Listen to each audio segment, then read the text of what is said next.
In this video, I'm going to show you how to do figure 4 for low back pain.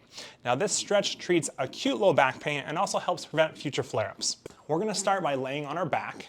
I'm going to bring my right ankle on my left knee. If that's not enough stretch, what we can do is actually reach through with our hand, grab the back of our thigh on our left side by holding here and interlocking our fingers and pulling our shoulder blades down and back.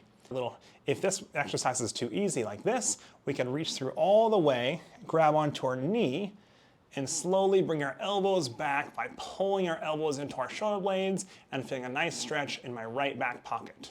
Now I'm going to hold this stretch for about 30 seconds, taking deep breaths in through my nose and out through my mouth.